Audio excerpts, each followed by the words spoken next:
কথায় আছে না, পাগলের সুখ মনে মনে। আজকে আমার এমন অবস্থা হলো কেন, কি জন্য বলছি এই কথাটা অবশ্যই আপনাদের সাথে শেয়ার করব। আসসালামু আলাইকুম, welcome back to my page, welcome back to my YouTube channel. যারা যেখান থেকে দেখছেন সবাইকে স্বাগত জানাচ্ছি আজকে আরও একটা ব্লগ দেখার জন্য। কথাটা কেন বললাম জানেন, পাগলের সুখ মনে মনে। এই যে নতুন চাদর আছে, কিন্তু বিছানায় নতুন চাদরটা পারলাম, দেখতে কেমন লাগে বলেন তো। এই যে বান্টি বাজার থেকে কিনে নিয়ে আসলাম, এত কষ্ট করে, আরও বেশি টাকা পড়ে, আবার বানানোর মজুরি নিল 250-300 টাকা। তো ওই যে মানুষের কথা চিলে কান নিয়ে গেল, এইরকম একটা অবস্থা। সবার কথা বিশ্বাস করে আমিও গেলাম, আর এই যে ধরাটা খেলাম। আর নতুন চাদরটা আজকে বিছালাম, তাই ভাবলাম আপনাদের সাথে একটু শেয়ারও করি। তো চাদর বিছিয়ে, ঘর গুছিয়ে, ওদিকের ফার্নিচার মুছে, ঘর ঝাড়ু দিয়ে এখন চলে আসলাম রান্নাঘরে।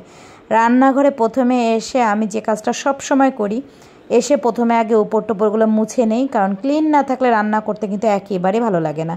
তারপর যে পটগুলো কালকে রেখেছিলাম লবণ হলুদ ঢালতে হবে, ওগুলো ধুয়ে মুছে নিয়ে নিচ্ছি। রান্না করার আগে যদি সব কিছু গোছানো থাকে তাহলে রান্নাটা কিন্তু অনেক সোজা হয়। আর আমার কাছে রান্না করতে বরাবরই ভালো লাগে, এটা তো আগেও বলেছি, এখনও বলছি। তো এই তো আমার হলুদ এবং লবণ শেষ হয়ে গেছিলো, পটটা ভালো করে ধুয়ে রেখেছিলাম, এখন জাস্ট মুছে সব কিছু ঠিকঠাক জায়গায় রেখে দিচ্ছি। রান্নাঘরে সবার আগে ওদিকের কাজ কমপ্লিট করে আমি এসে সব কিছু দেখে নিই যে সব কিছু ঠিক আছে কি না। পেঁয়াজ, হলুদ, লবণ এবং বাটনার থালি বলতে হচ্ছে আদা রসুন পেস্ট যেখানে আমি রাখি, তো সেখানে দিয়ে পুরোটা আগে আমি ক্লিন করে নিই। এটা সকালে নাস্তা করেছিলাম, তো নাস্তা খাওয়ার পর ভাবলাম যে ভিডিওটা শেয়ার করি।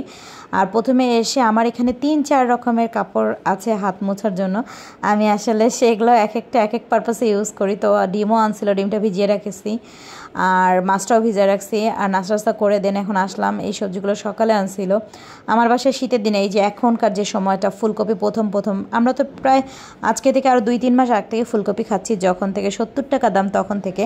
আর পরের দিকে আর ফুলকপিগুলো খেতে একেবারেই ভালো লাগবে না, তাই আমরা এখন আর কিছুদিন বেশি খেয়ে তারপরে আবার খাওয়াটা বন্ধ করে দিব। মানে এমন না যে তরকারিতে রান্নাই করব না বা ফুলকপি আর দিব, তবে খুবই কম, কারণ এখন যেভাবে প্রতিদিনই খাওয়া হচ্ছে সেটা আর হবে না। আমি জানি না ফুলকপিতে আপনাদের গ্যাসের প্রবলেম হয় না কি, বাট আমি কেন জানি ফুলকপি আমার খুব পছন্দ, তারপর আমি খুব পছন্দ সহিত হলেও খেতে পারি না, কারণ ফুলকপি খেলে আমার কেমন যেন একটা ঢিক উঠতে থাকে। তো আজকে এই যে এখানে গছি মাছগুলো নিয়ে এসেছিলো, তো এটা কেটে ধুয়ে রাখা হয়েছিল।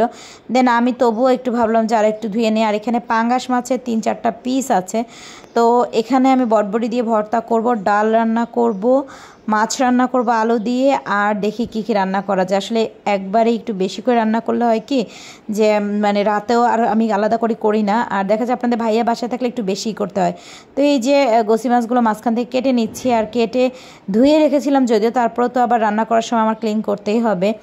আমি সবসময় নিজের এই কাজগুলো করাটা খুবই পছন্দ করি। আর বিশ্বাস করেন, আগে বসে বসে কাজ করতে একটু কষ্ট হতো, যখন থেকে এই বটিটা আমি কিনেছি আমার কাছে কাটা বাছাটা আরও সোজা হয়ে গেছে।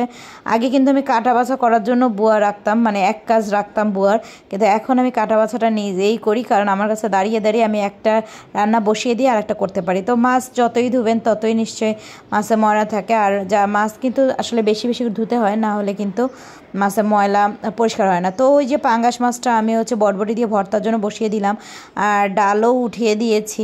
আর এখন আমি রান্না করছি আগে এই গছি মাছটা রান্না করব। তো কারা কারা এরকম রান্না পছন্দ করেন, গছি মাছ দিয়ে টমেটো দিয়ে আলু দিয়ে? আমি আসলে এভাবে রান্না করলে আমার বাসা খুব পছন্দ করে।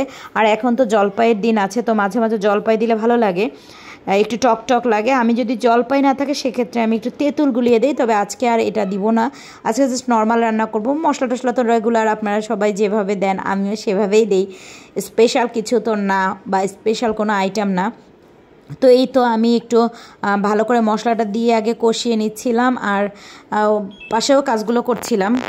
তো এখানে আমি টমেটো দিয়ে দিলাম, আর টমেটোটা ভালো করে কষে আসলে তারপরে আমি আলু দিয়ে দিব, আর আলু দেওয়ার পরে মাছটাও দিয়ে দিব, আর এভাবে রান্না হয়ে যাবে। এটার পরে আমি ডালটা উঠাই দিব, এবং তারপর আমি ভর্তাটাও ব্লেন্ডারে ব্লেন্ড করে নিব। এভাবেই আসলে কাজগুলো গুছিয়ে নিই। সারাদিনে তো অনেক কাজ থাকে, রান্নাটা যত দ্রুত করা যায়, শর্টকাটে করা যায়, ততটাই আসলে সময় পাওয়া যায়। আর ছোটো দিনের বেলা এটা নতুন করে কিছু বলার নাই। আমার মতো আমার অন্য আপুদেরও নিশ্চয়ই একই অবস্থা, জোহরের নামাজ পড়তে পড়তে অনেকটা দেরি হয়ে যায়।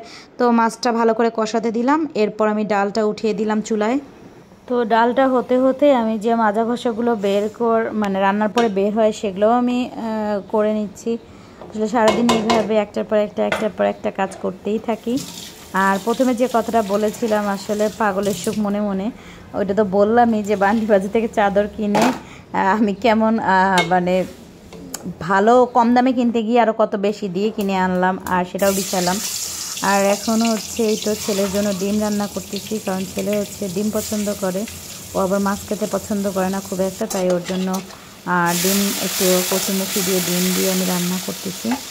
আর এটা হচ্ছে পছন্দ করবে। আর আগে কখন আমি কচুমুখি দিয়ে রান্না করি না, আজকে আবার ভাবলাম যে একটু করে দেখি, কারণ রান্না না করলে তো এটা টেস্টটা বোঝা যাবে না, তাই না? যারা আমরা রান্না করি তারা কিন্তু বিভিন্নভাবে রান্না করার চেষ্টা করি। এক একজনের রান্নার প্যাটার্ন একরকম, এক একজন এক একভাবে রান্না করতে পছন্দ করে। যেভাবে সব মশলা তো একই থাকে, সবার রান্নাই হয়তো কম বেশি একই রকম, কিন্তু টেস্ট কিন্তু আলাদা আলাদা হয়, কারণ এক একজনের হাতের টেস্ট এক এক রকম। তো এই তো মশলাটাকে ভালো করে কষিয়ে নিয়ে তারপরে হচ্ছে আমি ডিমগুলো দিয়ে দিব। আর ডিমটা দিয়ে আমি হচ্ছে প্রথমে পেঁয়াজ দিয়ে ভুনাটা করে নিলাম, আর এখন কচুমুখিগুলো দিয়ে তারপর আমি ডিম দিয়ে নেড়ে চেড়ে রান্নাটা শেষ করে ফেলবো। আর কচুমুখিগুলো কিন্তু আলাদা করে একটু ভাপ দিয়ে রেখেছিলাম, কারণ কচুমুখি আমি যখনই রান্না করি না কেন একটু ভাপ দিয়ে রাখার চেষ্টা করি, কারণ তাহলে সময়ও কম লাগে আর রান্নাটাও খুব দ্রুত করা যায়। তো আর আমার বাসায় না সবাই কচুমুখি অনেক পছন্দ করে। আর কচুমুখির ভর্তা বলেন, কচুমুখি চিংড়ি দিয়ে বলেন, যেভাবেই রান্না করি না কেন কচুমুখিটা ভালোই খায় ওরা। তো ছেলের জন্য আজকে এটা ট্রাই করলাম, কেমন হবে সেটা ছেলে খাওয়ার পরে আসলে বুঝতে পারবে। একটা ডিম সিদ্ধ করতে গিয়ে কেমন জানি হয়ে গেছে। তো এইভাবেই আসলে দিন যাচ্ছে, কাজ করছি আর আপনাদের সাথে একটু একটু করে ব্লগ শেয়ার করছি। ব্লগের কোনো অংশ যদি ভালো লেগে থাকে তাহলে অবশ্যই যে কাজটা করতে হবে, একটু লাইক, ফলো, কমেন্ট করতে হবে, কারণ আপনাদের সুন্দর সুন্দর কমেন্ট কিন্তু আমার অনেক বেশি ভালো লাগে। আর সবাইকে আমি ধন্যবাদ জানাচ্ছি। আমার পেজে অনেক আপুরা, নতুন আপুরা, ভাইয়ারা জয়েন্ট হয়েছেন, তারা সুন্দর সুন্দর কমেন্ট করেন। তো আমিও সবাইকে অ্যাপ্রিসিয়েট করি। আপনারাও অনেক দূরে এগিয়ে যান। আর আমি চেষ্টা করি সবার পেজগুলো একটু একটু করে ভিজিট করে আসতে, যদিও খুব একটা সময় আমি পাই না, তবুও আসলে চেষ্টা করি সবার পেজে একটু একটু করে ঘুরতে। আর ডে বাই ডে যাচ্ছি এভাবে। তো এখন রান্না শেষ করে এখন চুলার উপরটা ক্লিন করছি। আমি প্রতিদিনই রান্নার পরে চুলার ডিপ ক্লিন করি। অনেকে হয়তো বলতে পারে যে প্রতিদিন চুলা মোছাটা আসলে একটু কষ্ট, সত্যিই তাই। কিন্তু এই যে আমার একটা বাতিক, ঘর না পরিষ্কার থাকলে তো কোনোভাবেই হবে না। আমি খাওয়া দাওয়া কম খেতে পারবো, এক তরকারি দিয়ে ভাত খেতে পারবো, কিন্তু আমার ঘর বাড়ি ক্লিন না থাকলে কিন্তু মাথা একেবারেই নষ্ট হয়। তাই ঠান্ডার দিন হোক, গরমের দিন হোক, হেল্পিং হ্যান্ড থাকুক বা নাই থাকুক, আমার কাজগুলো আমাকে প্রতিনিয়তই এভাবেই করতে হয়।